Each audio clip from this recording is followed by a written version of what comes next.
Hi, it's Fias Tarot. Hello, Cancer Placements. This is your reading about a person on your mind ngayong May. Okay, so let's see kung ano bang meron. So, yeah, before tayo mag-start, kung hindi ka pa nakakapag-subscribe, please do subscribe and hit the notification bell para lagi po tayo maging updated sa mga mangyayari pa lang. And syempre, kung may tanong pagdating sa private reading, just message me sa akin pong FB page for more info. Ganun rin pagdating kay Perception of Light and sa mga naghanap ng healer, kay Kuya Dingsi naman po. Okay? And syempre, don't forget na i-follow and i-subscribe yung ating second YouTube channel na Love Letter. Okay? So, pwede naman kayo mag-send doon ng mga messages ninyo for your loved ones or kay ex mo, special person mo, whatsoever. O, diba? Okay. So, yeah.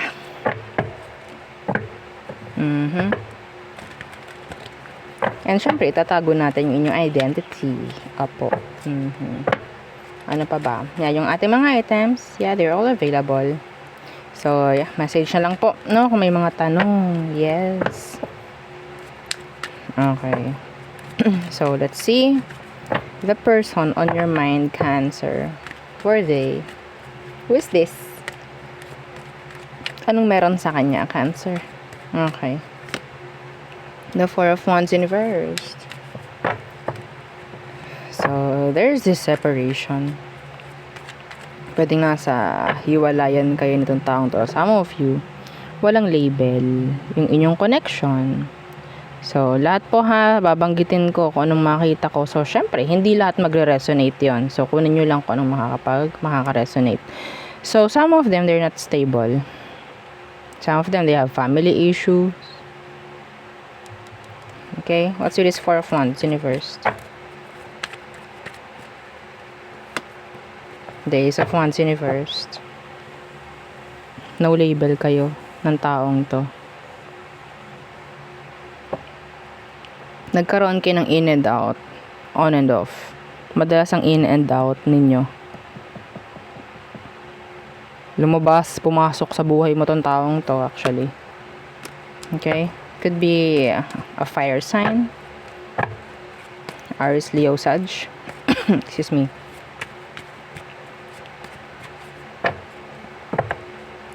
Some of you, wala na kayo ngayon. Wala na kayong relasyon. So, anong kailangan mong malaman sa situation, mga Cancer yan? The Magician in reverse. The Nine of Pentacles in reverse. So, ang nangyari dito, sabihin natin, ito dagdag info lang about sa connection na nangyari. Some of you, nagkaroon lang ng codependency, kaya nahirapan kayong umalis. Kasi may chance na ilang beses kayo nagkabalik-balikan ng taong to. Just because of, yun nga, may codependency. So, may chance na pwedeng pera or the benefits, sex. Okay? Kaya ganyan. The Magician in reverse, yeah, there could be lies. Sabihin natin, meron ditong hindi genuine. Okay? Na parang naibabaling lang natin yung parang pangangailangan para bumalik or manumbalik sa sitwasyon. Okay? Yeah, the Queen of Wands in reverse. I don't know, some of you pwedeng naging side dish ka ng taong to or pwedeng sila yung side dish. Okay? There's a lot of insecurities akong nakikita dito. A lot of insecurities. May naramdaman akong ganun. Hindi ko alam bakit. Some of you pwedeng magkaiba kayo ng status. Okay, some of you, itong taong to is sabihin nating mas angat. Pwedeng sa pera, ikaw hindi, or pwedeng baliktad. Okay, hindi yun para sa lahat, pero may nakita akong ganun. What is your emotion? Let's see. May gamitan ako nakita dito. May gamitan. Emotion, the Ten of Pentacles. And the World Universe. So there's this unfinished business. This person still sabihin nating attached. Yeah, the Three of Wands. they're not happy. Actually, they're not happy. They want you. Actually, they want you. They need you. Gusto nila makasama ka forever, pero the world is here in reversed. Hindi pwede. Sabihin nating situation ang nagiging dahilan kung bakit hindi kayo pwede nitong taong to.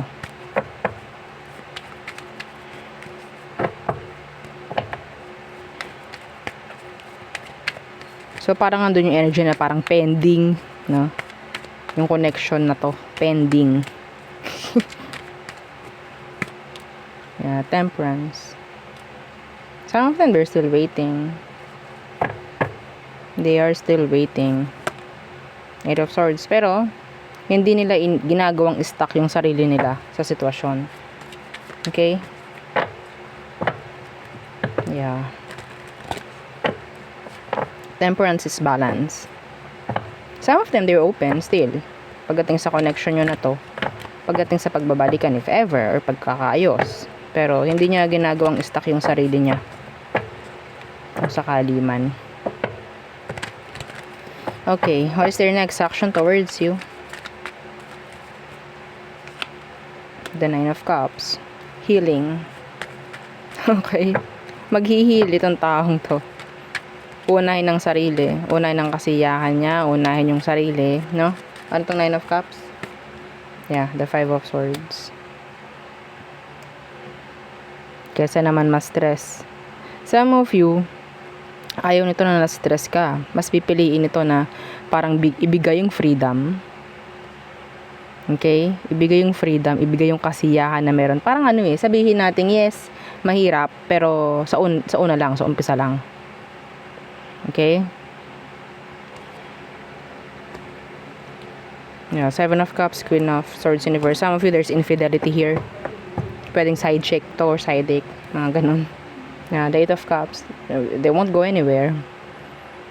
Okay? Gusto ng taong to na maging okay ka. Yeah, gusto niya maging okay ka in general. Kahit parang kailangan mo nang maghirap, kailangan mo nang makaramdam ng sakit sa umpisa. Talagang hahayaan ka nitong maging, sabihin nating free, no, dito sa connection na to. Kasi yun ang kailangan. Some of them, they have family issues. Tinatry ng taong to na i-balance muna kung anong meron sa kanya. Hindi pa siya ready eh. They're not. So, ano advice for you?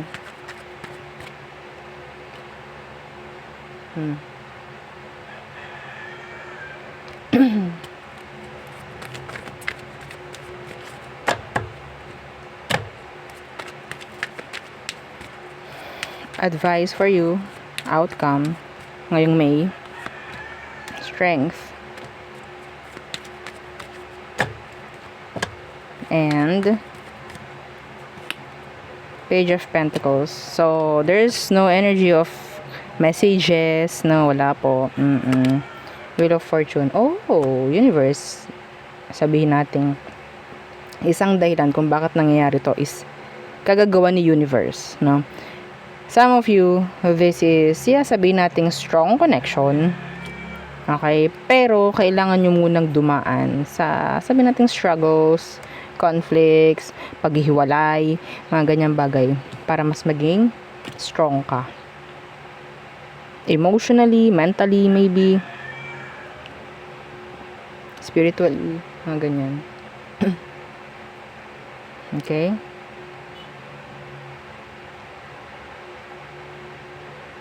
Don't look at the negative side. There's always positive side of every situation. Okay? So, yun ang nakikita ko. Sa ngayon kasi hindi pa talaga ready yung situation para sa inyong dalawa. Or maybe both of you is hindi pa ready para sa isa't isa. Okay? Yeah. Sabihin natin, yes, nakikita ka ng taong to na gusto ka niya makasama forever. Pero ang dami pa ang dami pang mga, sabihin natin, nakapaligid sa kanya or sa sitwasyon ninyo na kailangan i-fix muna. Okay? So, sabihin natin iniisip ka rin ng taong to. Kung siya yung nakipaghiwalay. Kung siya yung gumawa ng desisyon na umalis. Iniisip ng taong to na gusto ka niya maging okay. Kasi you're not okay noong kayo yung magkasama. The Magician in reverse, the Nine of Pentacles in reverse, yeah.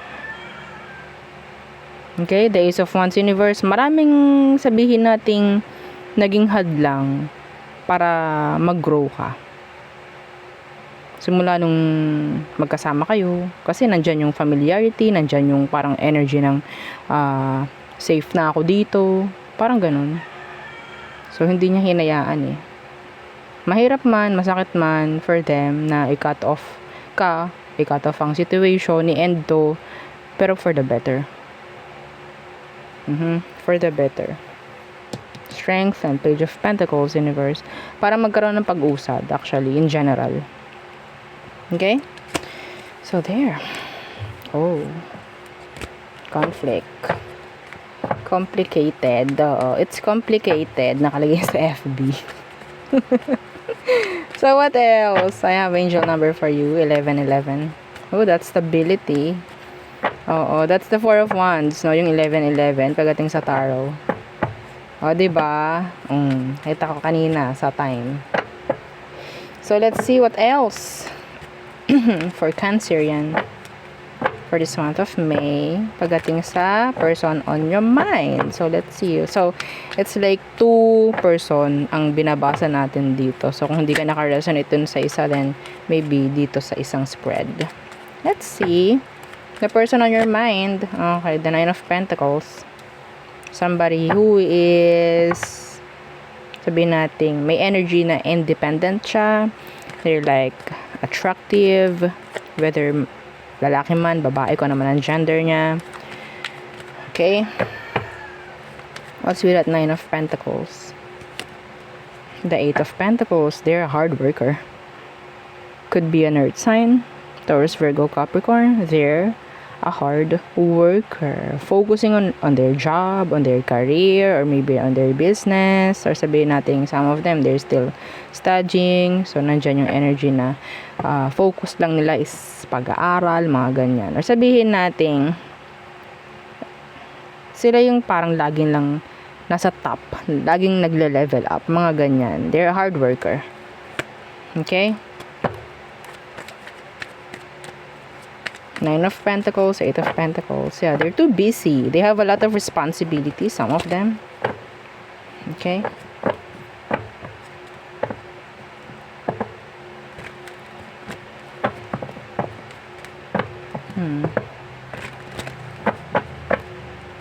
So, ano kailangan malaman sa situation?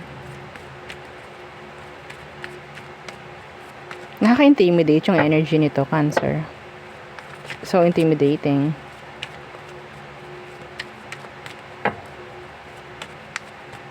Napaka-independent, confident, some of them.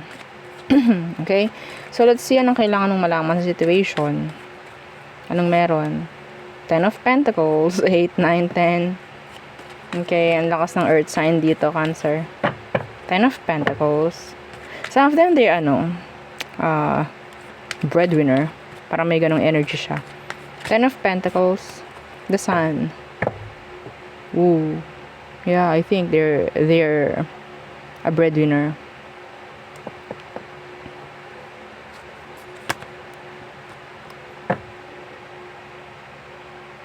Okay. Some of them, nakakaramdam na sila na parang nababurn out na. Napapagod. Yeah.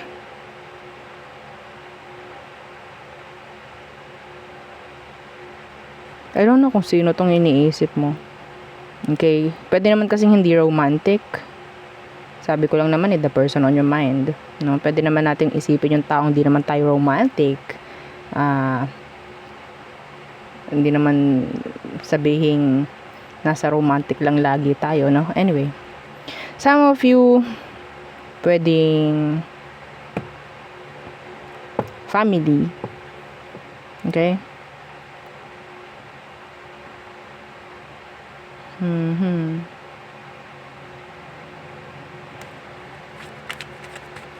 Feeling burned out. Feeling drained. I don't know. Itong taong to, siya lang lagi yung parang nagbibigay ng kasiyahan. Sa lahat, nagpo-provide. Okay, sa lahat. I think. So, kung sino man tong taong to, if this is romantic, siya yung taong napaka-busy, ang dami niyang responsibilidad, no? Parang hindi lang ikaw nangangailangan sa kanya, kundi ang dami, no? So, let's see what's their emotion right now for you. Okay? What's their emotion? Two of Wands universe, they're open. They are open. Three of Cups universe.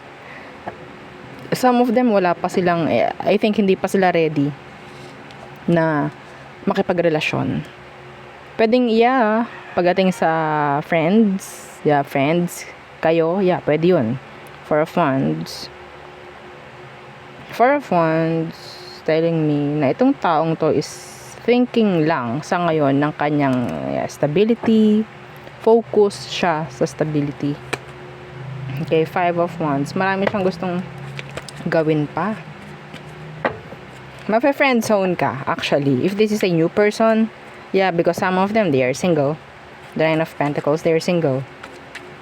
Pwedeng ang focus mo sa kanya. Gusto mo siya. Okay? Maganda yung nakikita mo sa kanya, actually. Pero they're not open pagdating sa relationship or romantic connection.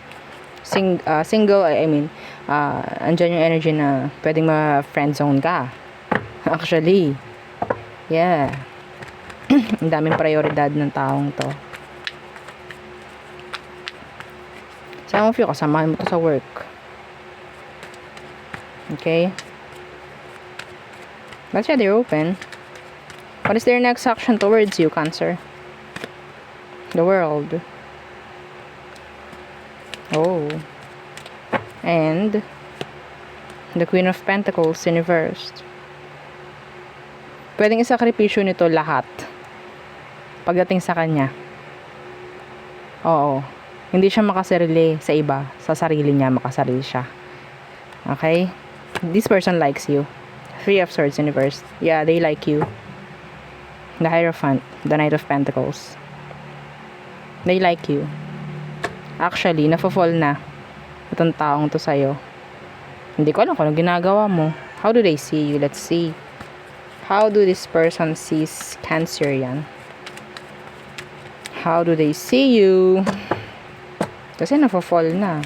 Nagugustuhan ka niya. Pwedeng nasa small circle lang kayo nito. They're open. How do they see you? The Two of Pentacles. Nag-iisip rin tong taong to.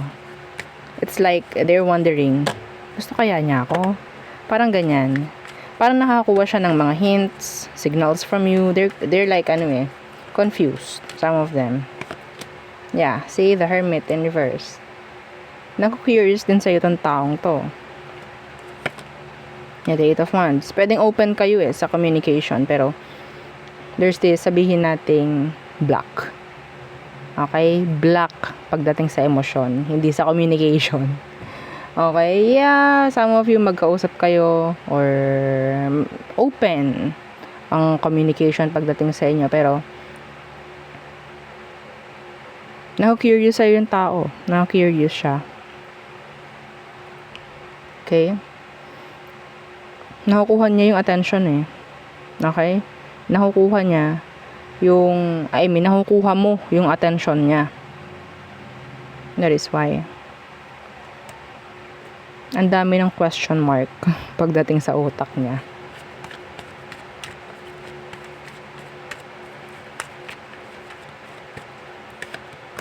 See, the Moon, the Queen of Wands. They're starting to, sabihin natin to like you. Because of some of you, hindi ka straightforward. Like, upfront. Kung bakit ganyan ka sa kanya or what. Bakit mo lagi siyang kinakausap, mga ganon. Pwedeng may mga nabubuo ng mga scenario sa utak nitong taong to. Yebs! Okay, so let's see. Outcome. Pinipigilan ng taong to yung sarili niya na ma-fall actually. They're putting healthy boundaries. Anong meron pagdating sa outcome? Slash advice for you. Two of Cups, Universe. So, wala pa rin talaga. Angel number 222. So, yeah. Angel number ka ulit. 222. Two of Cups, Universe. And the Six of Cups, Universe. Two of Cups, Six of Cups, both in reverse. This is Eight of Cups. Eight of Cups in reverse is sabihin nating it's not going anywhere. King of Swords in reverse. Para kayong naguhulihan ng emosyon ng taong to. Yeah. Masaya lang, syempre. Yeah, the Nine of Swords in reverse. Masaya lang na nakukuha mo or parang connected kayo energetically. Pero hindi pa to open emotionally or pagdating sa connection, romantic connection. You're not. So, parang lang to. Sabihin nating para kayong charger pagdating sa isa't isa. Parang ganyan. Happy pill. Parang ganon, no? So, for me, healthy to kung sabihin nating pareho kayo ng intention sa isa't isa. Yung wala pang nagpapahayag ng emosyon, magiging healthy to. Healthy yun. Pero kung meron na ditong nagpahayag ng emosyon, sabihin nating meron ditong mga awkward. May mga awkward dito, so hindi na okay. Ayaw natin yun, no? Yung awkward feeling. Minsan, ayaw natin yun. It's like, going with the flow sa kung anong meron sa inyo. Para kayong happy pill para sa isa't isa. Energizer, like that. Anyway, so, nice. So, every time na makikita mo, matutuwa ka, masisiyahan ka, ganon rin siya. Yes. They like you. Yeah. They like you. So, all signs are true Pisces for your Cancer.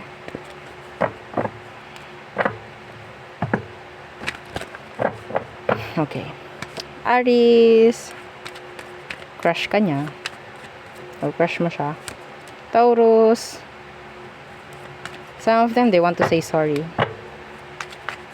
they want to come back. Gemini, stressed, pero ayaw na nilang ma-stressed, gusto nilang maka-release dito sa connection na to. Cancer, they're invested, focusing. Okay, focus is on you. Leo, they're manifesting a conversation. Some of them, they're manifesting you. They like you.